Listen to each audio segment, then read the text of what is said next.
말씀의 제목은 항상 기뻐할 수 있는 비결이라는 제목을 가지고 하나님 말씀 나누겠습니다. 요즘 참으로 많은 것들이 우리로 하여금 기쁨을 빼앗고 있습니다. 빼앗긴 그 자리에 늘 걱정이 자리 잡고 있고 근심이 자리 잡고 있습니다. 생각해보면 코로나도 그렇고 대통령 선거도 그렇고, 대통령 선거만 생각하면 저는 누가 될까봐 사실 걱정입니다. 모든 게 다 걱정이에요. 우크라이나 전쟁도 걱정입니다. 어떻게 강대국이 옆에 나라, 이웃 같은 나라를, 그러니까 한 친척벌쯤 될 거예요, 그 나라를 침공할 수 있을까? 요즘이 어떤 시대인데 전쟁을 하는 것인가? 참으로 걱정입니다. 그것뿐만이 아니라 사람과 사람 간에도 서로 웃을 일이 별로 없습니다. 자주 많이 만나는 사람이지만 아무런 고민 없이 웃으며 기뻐했던 때가 언제인가 생각할 만큼 사람과의 관계에서도 기쁨을 잃어버린 지가 한참입니다. 저는 이 기쁨을 다시 찾고 싶습니다. 아무리 어렵고 근심이 되고 걱정이 되는 일이 있어도 하나님 우리에게 기뻐하라고 명령하셨거든요. 기뻐할 수 있는 이 은혜와 기쁨을 우리가 다시 회복해야 하는 거예요. 어떻게 하면 이 기쁨을 찾을 수 있을까? 이 질문이 굉장히 어렵고 사실 결론 내기가 그 힘든 주제임에 분명합니다. 그래서 오늘 말씀을 통해서 어떻게 하는 것이 기쁨을 찾을 수 있는 방법인지 몇 가지 조명해보고 함께 우리의 삶의 모습을 점검해봤으면 좋겠습니다. 제가 영화 한 편을 소개해드리고 싶은데 여러분 아마 다 보셨을 거예요. 웰컴 투 동막골이라는 영화예요. 그 영화에 보면 남한군이 있고 북한군이 있고 미군이 있습니다. 이 세 군인이 서로 어떻게 강원도 시골 마을에 함께 이제 거하게 됩니다. 거기에서 한 여인이 나오는데 여일이라는 여인이에요. 그 여인이 그 영화 속에 등장합니다. 그 여인은 언제나 싱글벙글하며 기뻐하고 신이 납니다. 인민군이 총을 들이대도 웃고 수류탄에 그 핀을 뽑아서 금방 터질 것 같은데 좋아합니다. 처음에는 그녀가 조금 어색하고 정상이 아닌 것처럼 영화는 비칩니다. 그런데 그 영화를 처음부터 끝까지 끌고 가는 것은 그녀의 해맑은 웃음입니다. 아픔과 슬픔이 있고 전쟁의 고통과 두려움이 있습니다. 그런데 그 여인은 그 안에서 기쁨을 찾습니다. 그 인간의 순수한 내면에 감추어진 그 사랑과 정을 그 여인의 웃음을 통해서 영화는 표현해내고 있는 거예요. 도대체 그 여인은 어떤 마음이기에 늘 기쁘고 늘 행복하고 웃는가요? 정상이 아닌 것 같지만 그 영화는 그 사람이 정상이라고 이야기하고 말하고 있는 거예요. 성경을 읽다 보면 하나님의 여러 명령들이 있습니다. 그 중에 가장 어려운 명령이 뭘까요? 가장 어려운 명령. 그것은 바로 기뻐하라라는 명령이에요. 주 안에서 항상 기뻐하라. 부모를 공경해라. 안식일을 거룩하게 지켜라. 내 이웃을 내 몸과 같이 사랑해라. 이런 명령은 어렵지만 노력할 의지가 있어요. 여지가 있다고요.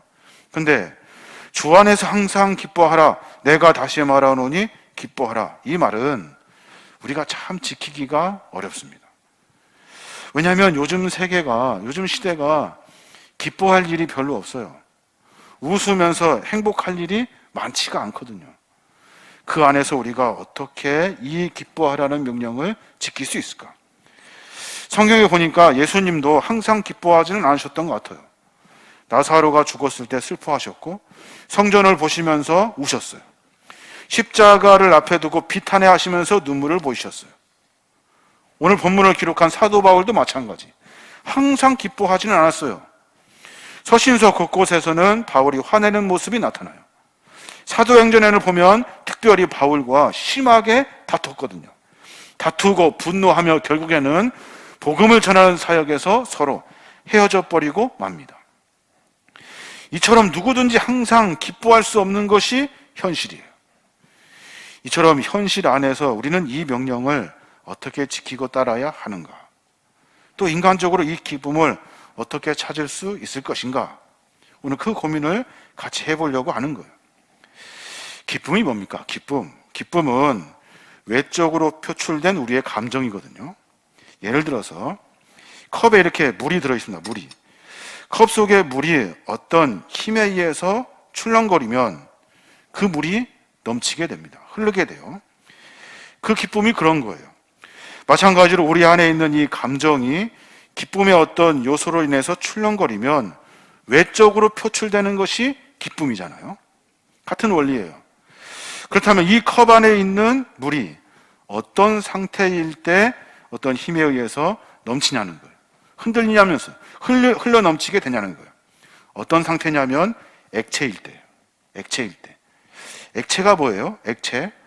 차갑고 그리고 차가운 얼음 상태, 딱딱한 상태가 아니라 그냥 금방 날아가 버리는 기체 상태가 아니라 물과 같은 액체 상태. 바로 안정된 상태를 말하고 있어요. 우리 마음도 마찬가지예요. 우리 안에 있는 감정도 어느 상태일 때 기쁨을 만날 수 있냐면 평안의 상태일 때 기쁨을 만날 수 있어요.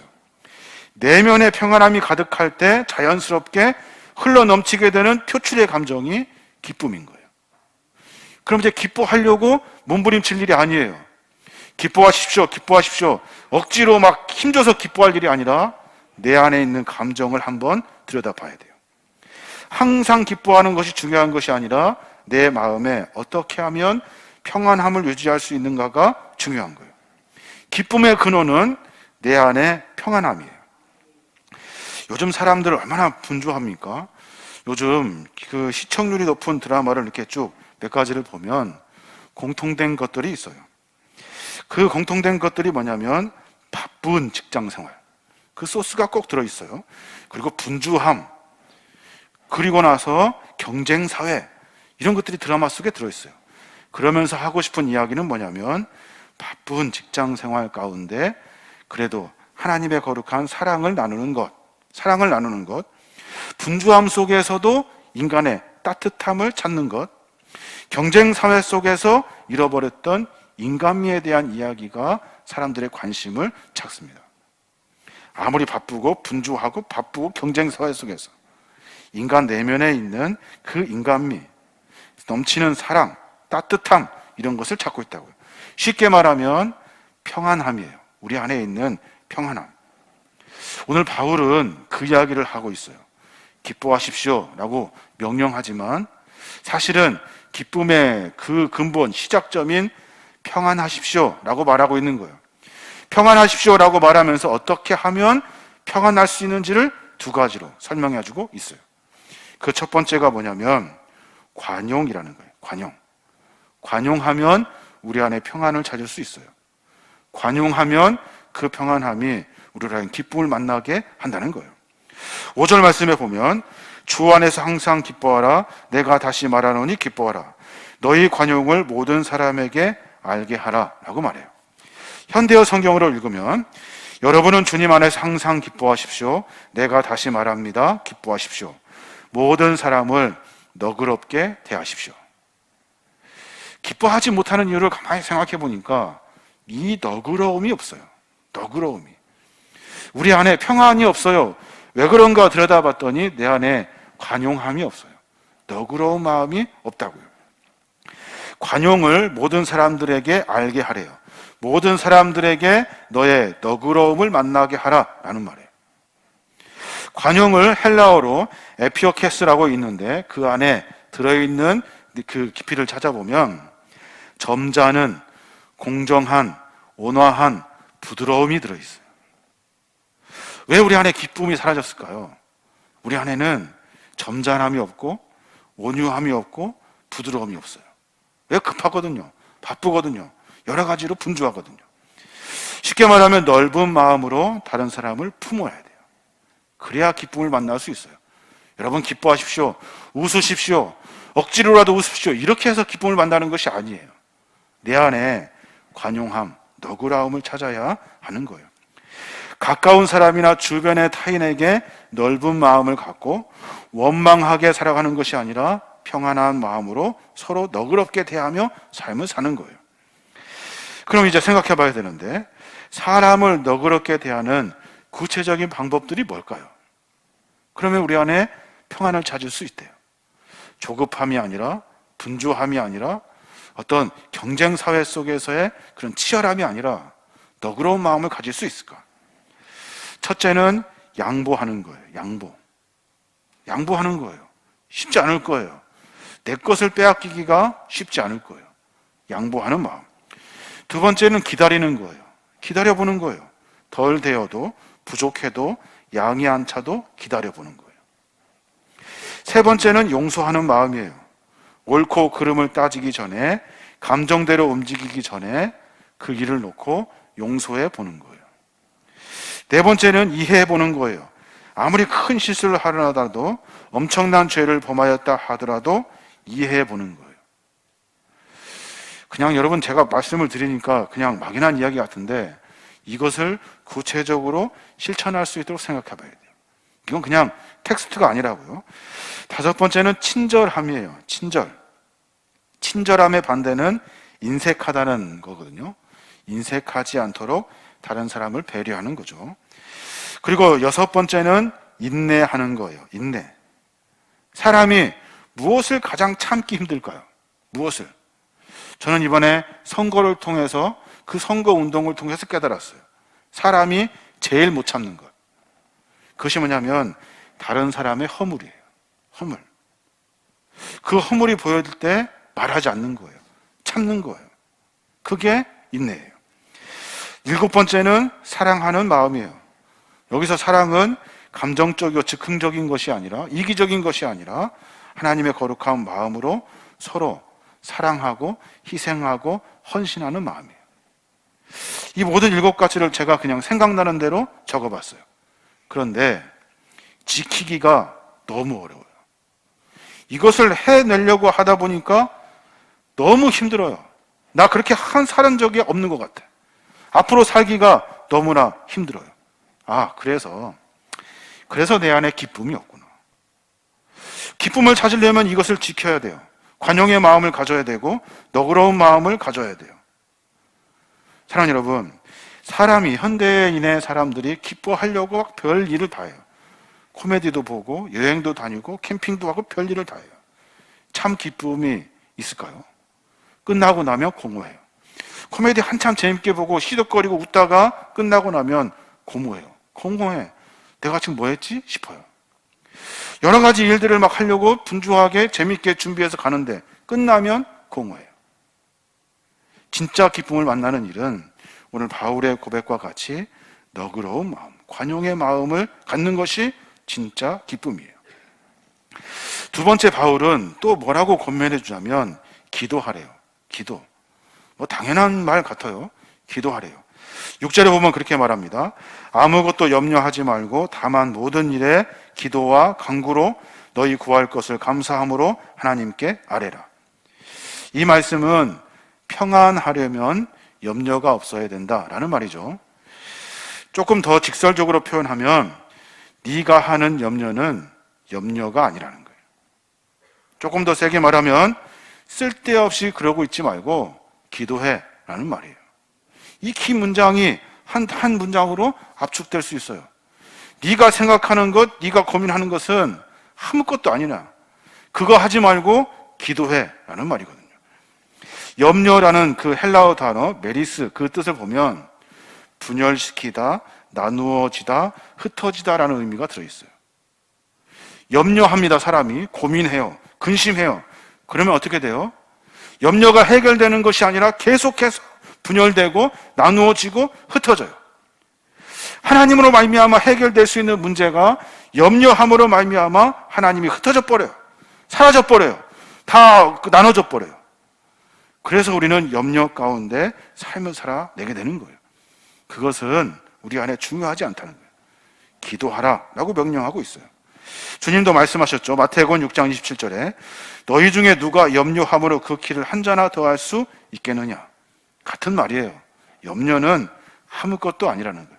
100번 염려해봐라. 그 키를 한 자나 더할 수 있는가. 그거보다 중요한 것은 기도라고 말씀하고 있는 거예요.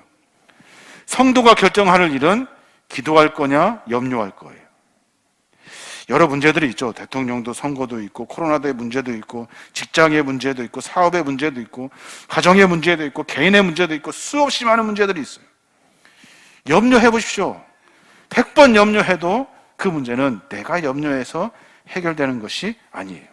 신앙인들은 염려하기 전에 내가 할 일을 충실히 하면서 하나님께 기도하며 삶을 만들어내요. 내가 할 일은 뭐예요? 선거를 본다면 내가 할 일은 투표하는 일이에요. 열심히 기도하면서 주님 주시는 지혜로 투표하면 돼요. 내 삶의 여정 가운데 염려하고 근심하는 일들을 가지고 끙끙댈 일이 아니라 내 할 일을 하면 돼요. 그리고 하나님께 맡기는 거예요. 하나님, 내가 지금 생각나는 것, 내가 고민하고 있는 일들 가운데 주님이 주시는 지혜로 일하고 있습니다. 이제 이 일이 내가 한계가 오고 내가 막다뜨릴 수 없는 순간이 올 때 그때 하나님이 도와주십시오. 하나님이 일해 주십시오. 내가 할 수 없는 일들을 하나님께 맡기는 거예요. 그게 바로 염려 없이 기도하는 방법이라는 거예요. 공중공예 서커스를 본 적이 있으십니까? TV에 보면 여러 나오는데 공중제비를 돌던 그 사람이 몸을 막 날리면 반대쪽 사람이 탁 잡아가지고 멋지게 도는 장면입니다. 여기에서 중요한 게 뭐냐면 몸이 던져진 사람이 상대방의 그 손을 잡으려고 뻗칩니다. 그때 내가 잡으려고 막 몸부림치면 그 사람이 못 잡아주게 되는 거예요. 그러면 큰 사고가 일어나게 되는 거예요. 그러니까 내가 딱 뛰었을 때 손을 쭉 뻗어서 맡기는 거예요. 하나님께 맡기는 거예요. 하나님이 잡아주시라고 맡기는 거예요. 내가 염려하고 근심하고 걱정하는 것 가지고 삶을 풀려내는 것이 아니라 내가 충실하게 삶을 살아내면서 하나님께 맡기는 거예요. 그때 성도는, 그리스도인들은 은혜를 만나게 되어 있는 거예요. 이게 바로 믿음이에요. 근데 우리 어떻게 삽니까? 조바심을 가지고, 분주함을 가지고, 아주 긴장함을 가지고 막 이렇게 경쟁사회 속에서 어떻게든지 내가 해보려고 해요. 할 일은 하지만 분명 하나님께 맡기는 모습이 있어야 하는 거예요.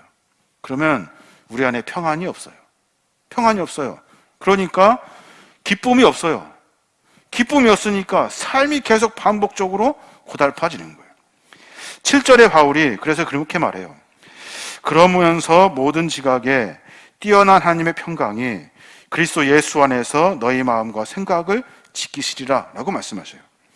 모든 지각에 뛰어난 하나님의 평안함이 그 평안함이 그리스도 예수 안에서 우리의 마음과 생각을 지킨대요. 하나님께 맡기면 내 안에 평강을 하나님이 지켜주시는 거예요. 그 평강은 내 마음과 생각을 지배해요. 우리의 마음이라는 공간 속에 불안, 근심, 두려움, 초조함이 가득합니다.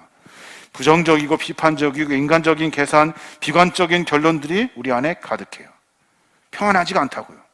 그러면 기쁨을 만날 수가 없죠. 내가 하나님 안에서 기쁨을 만나려면 내 안이 평안해야 돼요. 하나님께 맡기고 내가 하는 일을 묵묵히 해내면 되는 거예요. 맡기고 기도할 때 하나님이 주시는 것은 평강의 은혜예요. 우리 안에 편안함. 여기 보면은 우리의 마음과 생각을 지키신대요. 지키신다는 단어. 이 단어를 한번 찾아보니까 프레이세이라는 단어를 사용하는데 그 안에 깊은 의미는 지킨다는 단어, 망을 본다, 또 감시하다라는 그런 뜻이 있대요. 망을 본다는 것은 그것을 지킨다는 말이죠. 감시한다는 것은 무엇을 감시합니까? 평안이 없어지지 않도록 감시한대요. 하나님께서 내 마음 가운데 찾아와 주셔서 내 평강이 흐트러지지 않도록 다른 것에부터의 침입을 막아주시고 내 마음의 평안이 흐트러지지 않도록 내 마음을 지켜주신다는 거예요. 내가 생각하는 것, 내가 고민하는 것을 지켜주신대요. 그래서 결론적으로 우리 성도는 마음이 평안해야 돼요. 어떻게 평안할 수 있을까요? 하나님께 맡겨야 돼요. 맡기고 삶을 살아내는 지혜가 우리 안에 있어야 하는 겁니다. 사랑하는 여러분, 여러 일들이 있습니다. 염려되고 근심되고 걱정되는 일들이 수없이 반복됩니다. 그래서 기쁨이 사라져버리고 그 기쁨이 사라진 것 때문에 늘 우리는 불안함을 가지고 살아요. 이것이 요즘 현대인들의 삶의 모습이죠. 그러나 이제 신앙인들은 기쁨을 찾아야 돼요. 여러분 마음 가운데 평안함을 누릴 수 있도록 여러분 관용을 베푸셔야 돼요. 다른 이웃의 많은 사람들을 용서하고 사랑하고 이해하고 배려하고 친절을 베풀고 기다려주는 마음이 있어야 돼요. 그때 우리 안에 관용의 마음이 생겨요. 또 하나, 기도하시면 돼요. 당연하고 뻔한 이야기 같아요. 그러나 하나님께 손을 쭉 뻗고 기다리는 거예요. 하나님이 잡아준다고 약속하셨으니까 그 약속의 말씀을 믿고 기도하는 거예요. 이것 때문에 힘들어 죽겠습니다. 하나님께 기도하고 맡기고 기다려요. 그럼 하나님이 잡아주시는 거예요. 성도는 그 은혜로 말미암아 삶을 살아내는 겁니다.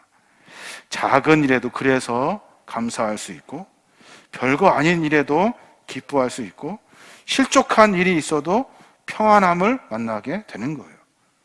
우리 안에 불안함으로 살지 않아요. 하나님이 계시니 주의 은혜를 만나게 되는 거예요. 그래서 성도는 기쁨을 찾게 되는 거예요. 기쁨이란 단어는 참으로 소중합니다. 우리의 삶의 감정의 고백이기 때문에 소중해요. 이 기쁨을 우리가 회복할 수 있도록 늘 마음과 삶을 점검하시기 바랍니다. 저와 여러분이 그런 삶으로 말미암아 주님 주시는 귀한 기쁨을 받아 누리고 늘 행복한 복된 믿음의 종들 되시길 주님의 이름으로 축원합니다.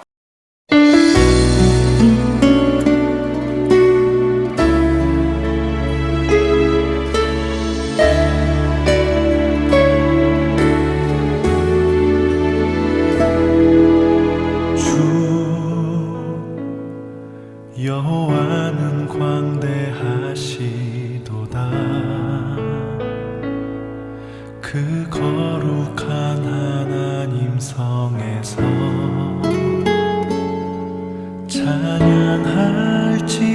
찬양할지어다.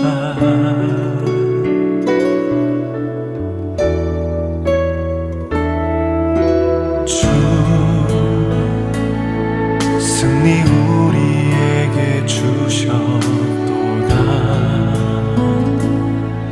모든 원수 물리치셨네. 엎드려 절하세.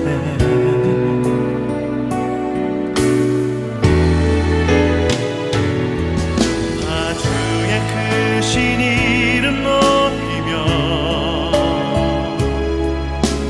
우리에게 행하신 위대한 일 감사하세.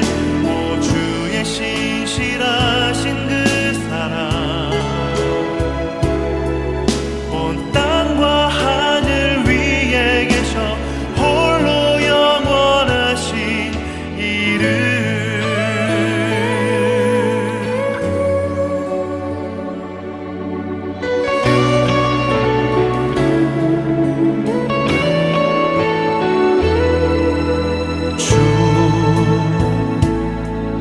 여호와는 광대하시도다. 그 거룩한 하나님 성에서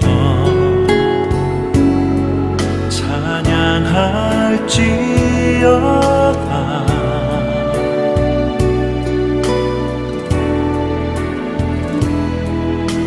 주 승리 우리에게 주셨도다. 모든 원수 물리치셨네. 엎드려 절하세.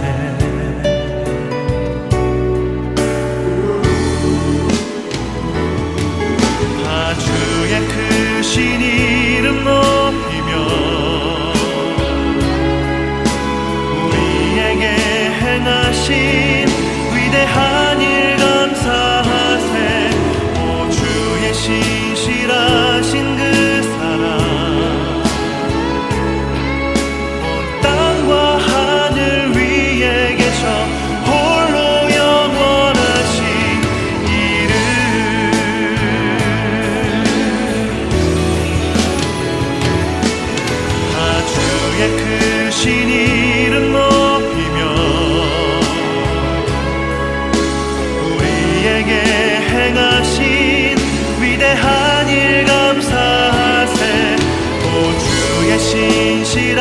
하신 그